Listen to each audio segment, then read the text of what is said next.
Hi tea friends, welcome back to my channel. My name is Lauren and today we're going to talk about my November wrap up.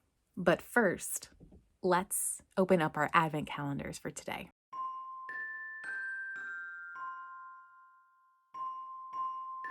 If advent calendars aren't your thing and you just want to see what I read in November, I will include a timestamp down below so you can just go ahead and skip ahead, and I'll also put it on the screen so you can just fast forward if that's what you want to do. Riches and pomp are not the charm of love. True tenderness makes us separate the love from all that is external to him, and setting aside his position, fortunate, and employments, consider him merely as himself.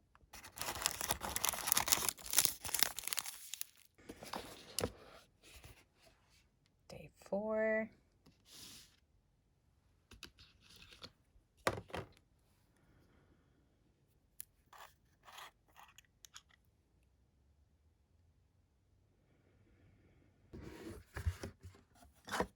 Day 4.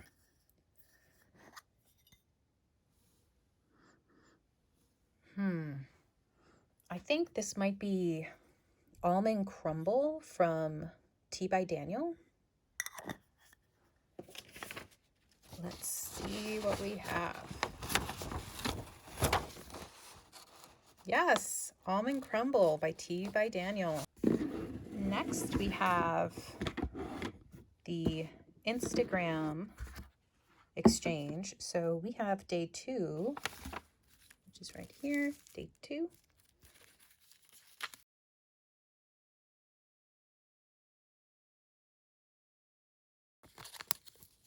Ooh, ginger chai.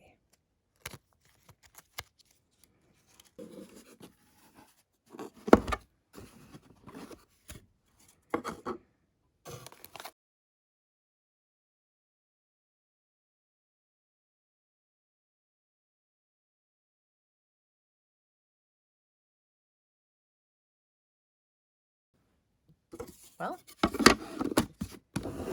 we opened up day 3 yesterday.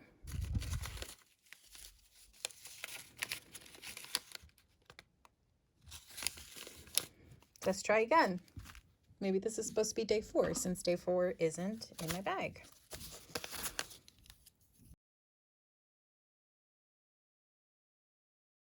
All right, y'all. So I don't know if any of you have ever watched the very few book videos that I have put on my channel, but I am an avid audiobook listener. This year I have listened to over 130 audiobooks so far. I was an avid reader of books when I was a child, but as an adult, I slowly lost the ability to like focus and concentrate because I always wanted to be doing other things. And when I started listening to audiobooks, I discovered that multitasking is definitely a thing that really works for me when it comes to listening to an audiobook and doing something else, whether that be cleaning or cooking or, commuting or going for a walk or anything, really any task. As long as I can still focus a lot on the book and work on my task at the same time, I find that it's a really great balance for me. So I'm going to be sharing with you all of the things that I read in November.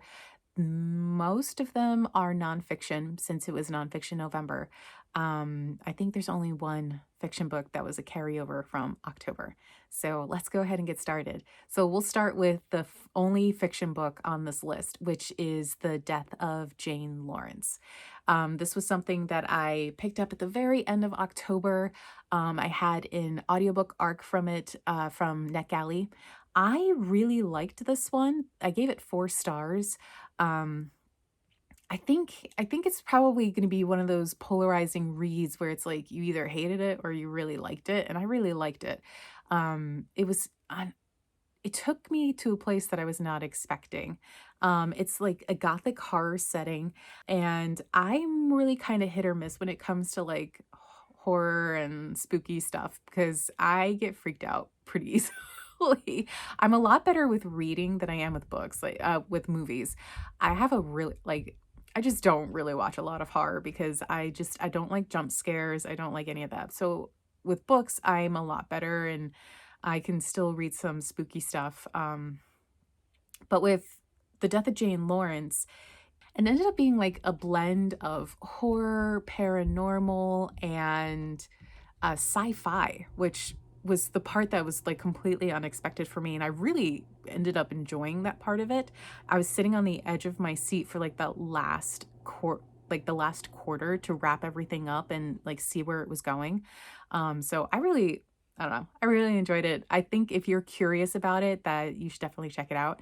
Let's see. The next and first book that was a nonfiction read was Bees and Their Keepers, which I rated 4 stars. So this is a kind of like memoir style slash history of bees, telling of a Swedish journalist who decides to write an article about beekeepers and ends up becoming a beekeeper herself for a period of time, the impact of bees, the polarization within the beekeeper community, the history starting, like dating back to Seneca and all the way to current times, and how things have changed quite a lot and things have not changed quite a lot. It was a really fascinating overview of um, bees and the history of keeping them. I got this also as an audiobook arc from NetGalley.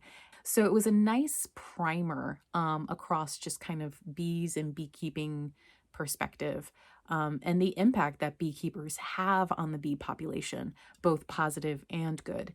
And it was just I would recommend it if it's a topic that interests you. I think it's a great place to start, and then you can start to expand out from there. The next one I read was Putting It Together: How Stephen Sondheim and I Created Sunday in the Park with George.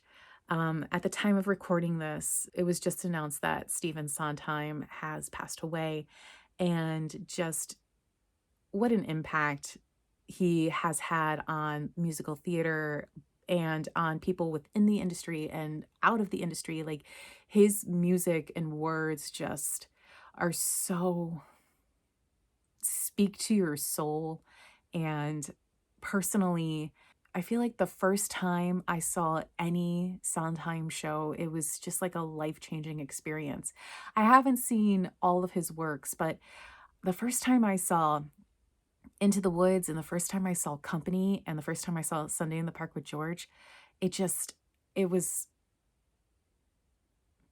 it was an experience. His work sits with you and stays with you, and I am so sad that he will not be on this planet any longer. I am so grateful to be alive during a time where Sondheim was creating and contributing to the world at large.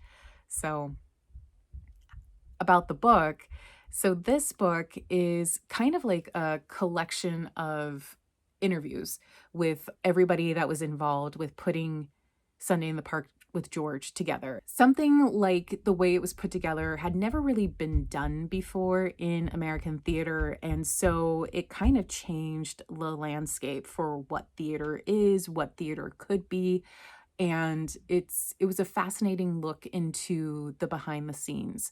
Um, as someone who went to school to be a theater actor and who performed on stage for some time in New York City, but having been removed from that world for a decade now, this made me feel so connected to that world again in a way that I haven't in such a long time. And it was one I really enjoyed it.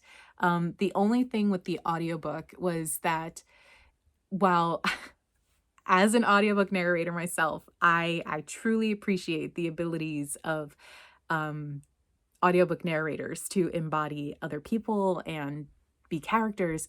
I was really sad that all of these interviews with these amazing actors were performed by narrators rather than just being the voices of the actors themselves.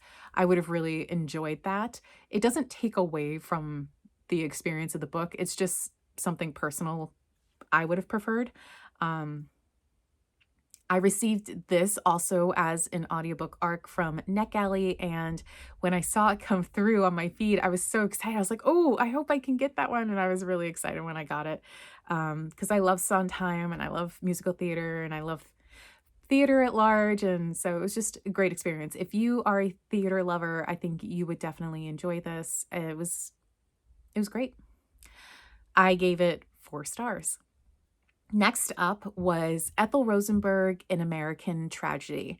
So I gave this one 4 stars as well. This is also an audiobook arc that I got from NetGalley. And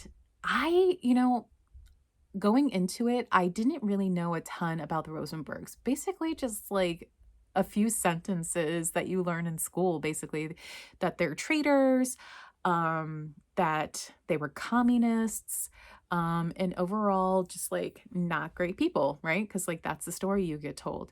It's so much more complicated than that, especially with Ethel herself. Spoiler alert, click off if you don't know the history of the Rosenbergs, and you want to be surprised, because I don't know. You don't want to know the history of it, just skip forward. But the fact that they never like, they couldn't find any evidence to convict her, and they still convicted her and killed her, is absolutely crazy. And the fact that there's documents that have come out since then that basically say that they are going to apply this pressure and basically threaten her with the death penalty in order to get her husband to talk, and then he doesn't talk, and they still just keep going through it. And there's moment after moment after moment where people could intervene, and people could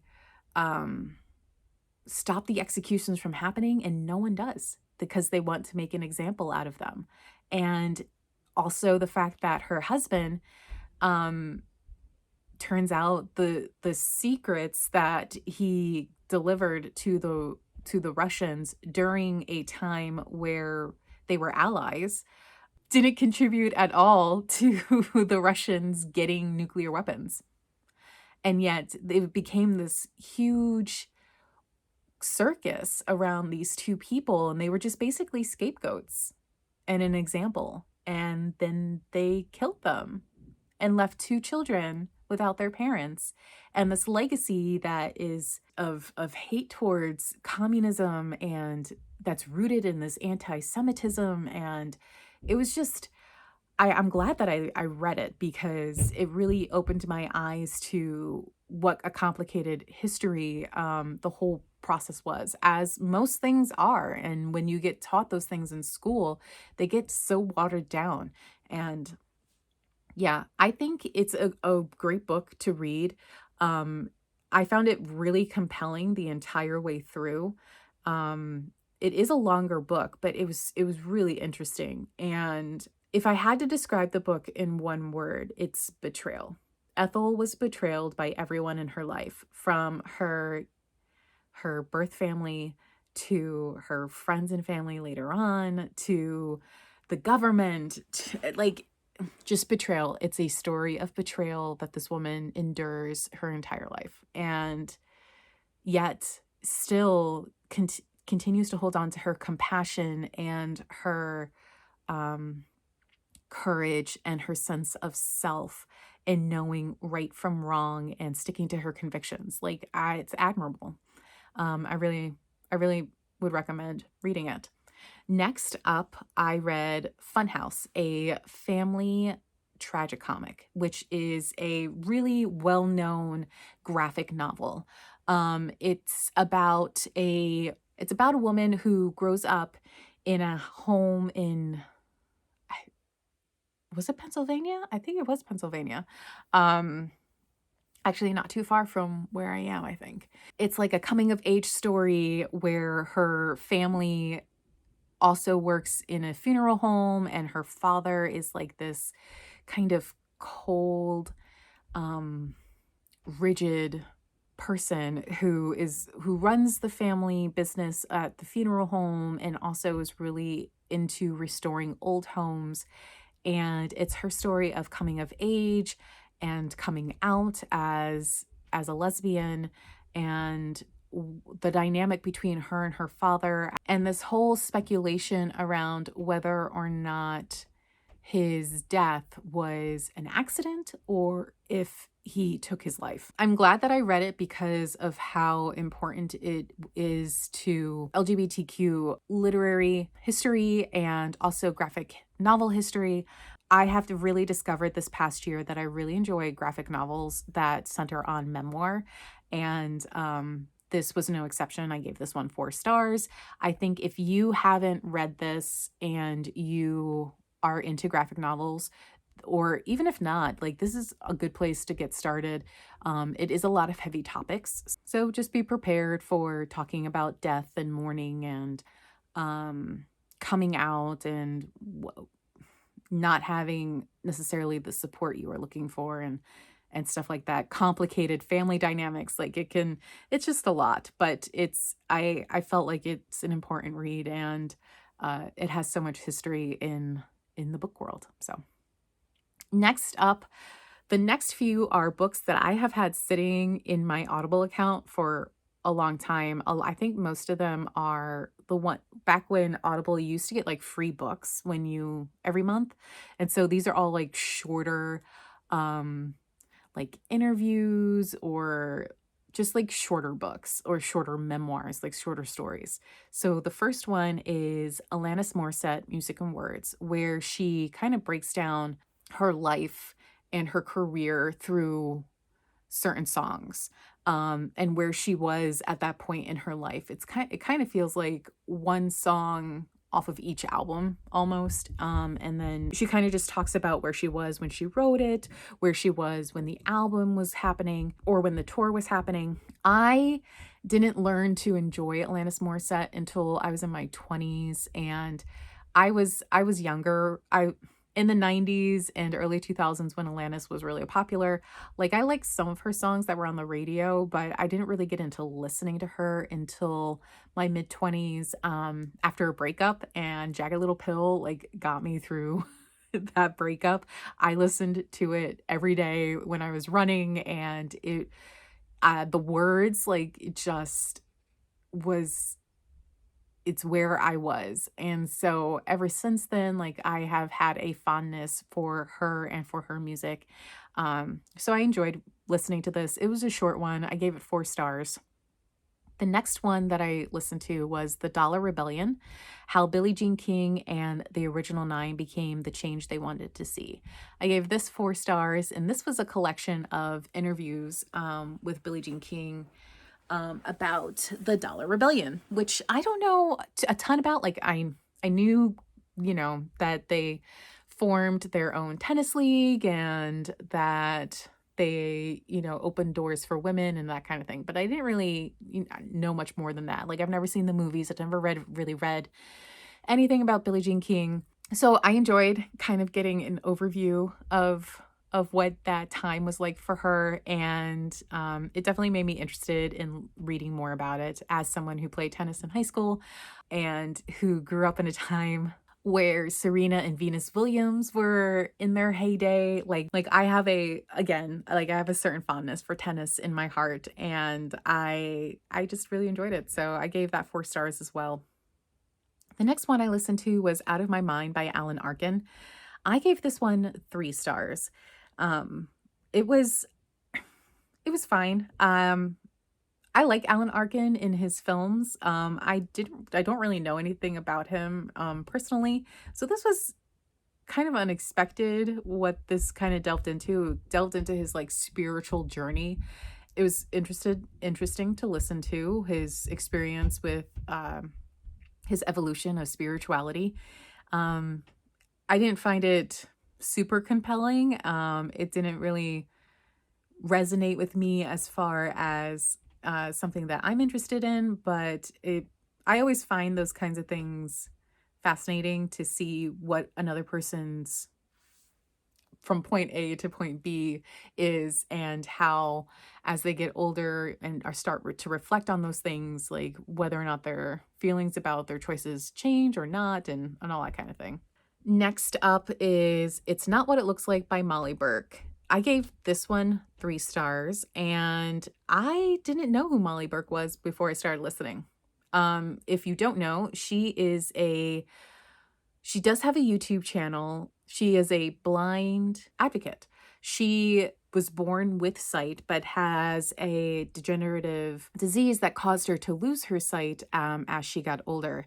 And so by the time that she was an adult, she was blind.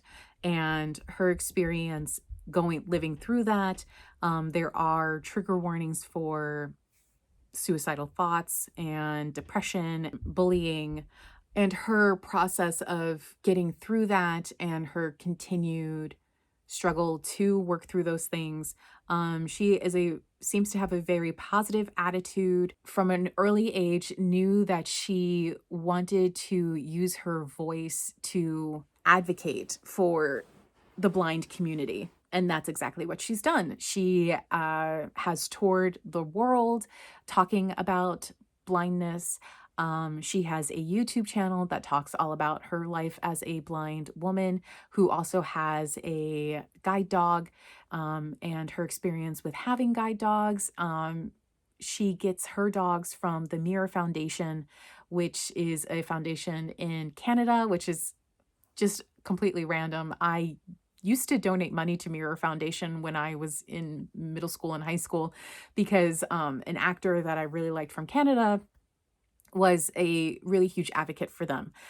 So it was kind of cool to see that she gets all of her guide dogs through the Mirror Foundation, and just what a big reach that they have across Canada. Like, they are very well known and help a lot of people with procuring the right guide dog for their needs. So I found it really interesting. I definitely checked out her YouTube channel afterwards. And yeah, I think if you are curious about her life as a blind woman and how accessibility and how you as a seeing person can be respectful of those who are around you who may be utilizing guide dogs, and how it's so important that you not interact with the guide dog because it keeps them from being able to do their job, and how just being respectful of that and letting that boundary exist is helpful in a way that we as seeing people can never really grasp. And so we need to be aware of these things. And yeah, it was a quick read. Definitely at least check out her channel. I'll leave it linked below. The next book I listened to was The Man Who Knew the Way to the Moon by Todd Zwillich. This was another one of those books that I got from Audible from, I think, was a free read.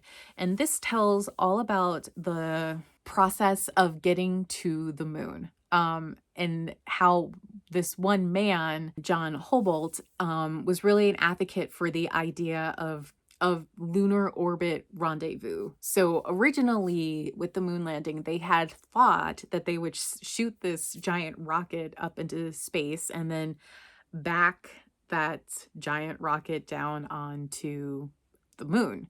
And John was insistent that that just wouldn't work, that it was near impossible to land the giant spacecraft on the moon safely, especially in a standing up position.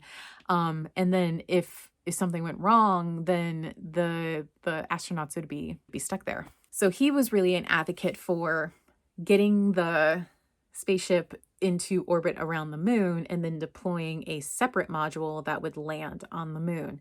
And eventually that is the process that NASA decided to go with. But John Hobolt really had to fight tooth and nail. And eventually, like, he felt like he really didn't get the credit that he deserved for pushing for that idea. I mean, it's not an idea that he created himself. He was just really an advocate for it. He was the voice for it. It was an interesting look into this one specific niche of how we got to the moon. And I don't really feel like it's something I really knew a ton about. Like I've never watched From Here to the Moon or whatever that miniseries is that Tom Hanks produced after he did Apollo 11, after he did Apollo 13. I've never watched that. I probably should. I always find this stuff super interesting, so it's like I should probably watch that. Anyway, so I enjoyed learning about that. That was a 4-star read for me. And the next thing that I read was a graphic novel, which was it's a series of history comics, and this one is called The Roanoke Colony, America's First Mystery. And this was all about the Roanoke Colony. It's definitely geared towards like a younger audience. I would say like 13 years old is probably the right age for anyone reading this. It deals with the history of why England sent people to Roanoke in the first place, which was basically to set up a spy colony to spy on the Spanish because the Queen was trying to pirate the Spanish fleet. And so they sent folks to Roanoke to try and set up a settlement as a base to cut off the Spanish ships that were going in and out of the Americas. And when they landed on an island, which was occupied by Native Americans. And while they were there, tension was kind of there from the get-go because of just treatment of the Native Americans by the English settlers, especially the second group that came to Roanoke. They were very aggressive and very violent and not kind to the Native Americans. And so it's just an interesting look at the dynamics, especially because at the end of the story of Roanoke Colony is that, everybody disappeared and no one knows for certain where they went. There's lots of theories, and most likely is that a lot of the settlers that survived assimilated into other Native American tribes that were in the area. But the reality is most of them probably died, either from battles or from starvation or any number of reasons. But I feel like this is a great book to give to your kiddo if they are interested in learning the history of Roanoke or just the history of colonization in America and the treatment of Native Americans. So, hey y'all, so editing Lauren here. I'm going to go ahead and pause and we're going to take a little bit of a break and we will finish part 2 of this wrap up tomorrow since it's going to be a long one.